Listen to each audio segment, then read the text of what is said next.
We're hoping Geraldo was watching. Yeah. Were you watching? I was, and I'm very proud of the way he has conducted himself as president-elect. It's been with dignity. There is, only a minimum of gloating. There is more pride. You would have gloated more. I'm telling you, after pulling off the biggest political upset in the history of modern politics, I would have gloated much more than he has. I absolutely am totally in favor of every one of his designated cabinet positions. I think Mad Dog Mattis is a brilliant choice.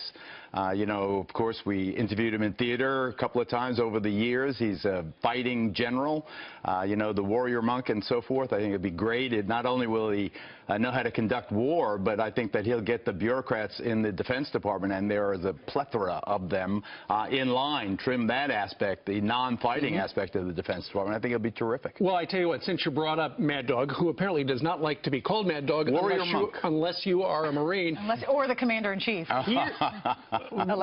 Good enough. He shared that little nugget of news with his vast audience out there. Don't tell anybody. Okay. If you can keep a secret.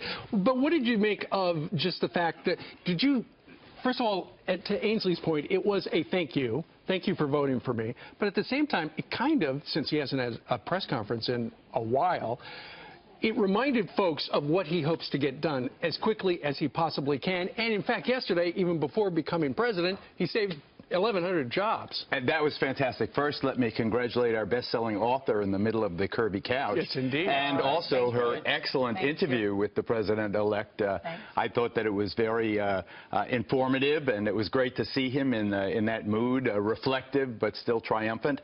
I just think that he's moving in exactly the right direction. The carrier thing, it may be symbolic in the big picture, but to the 1,100 families or so directly affected, it's going to make, as you've been reporting all morning, a very happy holiday. In terms of how he is moving forward, remember all the stories of disarray and disruption and anarchy, and the transition is in chaos and all the rest of it. And it turns out that he's ahead of schedule in terms of historic comparisons. Very organized. And his selections are great. I personally would really be in favor of Governor Mitt Romney being selected as Secretary of State. But I think that, you can't go wrong with the quartet that he has as prospective choices. I think it'd be a great thing to reach out.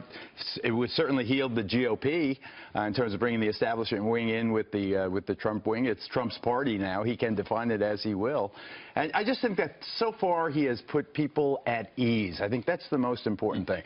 The office has the constraints of tradition and history, and just as I thought would happen, and we've spoken about it many mornings, the office is a moderating force. The edge is off. I like the way he did not say lock her up, did not allow the crowd. The crowd did. Yeah, well, he didn't go for it. He didn't rise to the bait.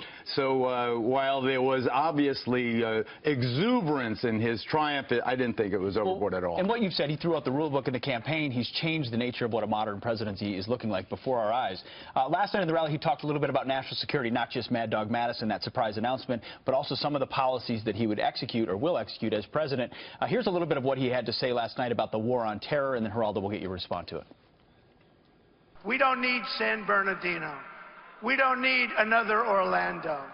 We don't need another World Trade Center.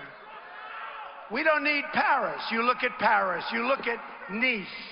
You look all over the world. Look what's happening to Germany. We don't need that, folks. We have enough problems, believe me. Your state has just experienced a violent atrocity at the great Ohio State University that further demonstrates the security threats that stupidly created by our very stupid politicians, refugee programs. So, Geraldo, he's not backing down on something like refugees and extreme vetting. What do you make of his... Well, first of all, my mother-in-law and father-in-law are Buckeyes from Ohio State. I was in Ohio when this violent incident happened on campus, so it hit us kind of close to home there. I think the problem I have with the emphasis, and I totally get that one of the reasons he is president-elect is that he understood far better than I how visceral the issue of refugees and immigration is. He, if you remember back to the days when he was on his golf course in Scotland, and Brexit had just happened with Britain withdrawing from the European Union. 15 minutes earlier. And he said, my election will be like Brexit. People are so upset and unsettled by the changing nature of our countries, immigration coming in and changing the demographic nature and religion and race and so forth. The only thing I urge, and this is the caution, you reported earlier this morning, Steve, that over 700 people had been killed in the city of Chicago this year alone, far surpassing the 400-odd who had been killed in 2015. Of the 700, 0, as far as I know, were committed by a refugee. 0 of those. That's not our crime problem. Is it an infinitesimal? Well, they're different problems. It is an infinitesimal percentage in terms of the emotional investment we have to the reality on the ground. It's war. There's almost a disconnect. It's an ideological enemy seeking to infiltrate our country and conduct war against us, or infiltrate the minds of youth here. I don't deny that at all. I think that is an astute definition of what's going on. But I submit to you that the inner city gangbanger doing fighting a rival drug dealer is far more severe a problem for the United States than the ideological war. You're conflating. I mean, Trump has said he would address that too, right? Sure. There are two different issues, and he can deal with both issues. But there are 750,000, as far as I know, refugees in the country, beginning with the Somalians a couple of decades ago, or a decade and a half ago. As far as I know, there have been 3 acts that can arguably be called terror, including what happened on the Ohio State campus. So 789,000 and 3 acts. I think that we have to keep it in perspective. I just remember the Jews in World War II and the ship of fools. We didn't let the Jews of Europe come into this country on the eve of World War II for the same reasons. We didn't know who was hidden among them who could disrupt. But I think that Geraldo, we can't let that. We can't let that. The Jews of Europe who are facing ovens are different. It's very different. We didn't know from ovens. They were the other, and we excluded them. Right.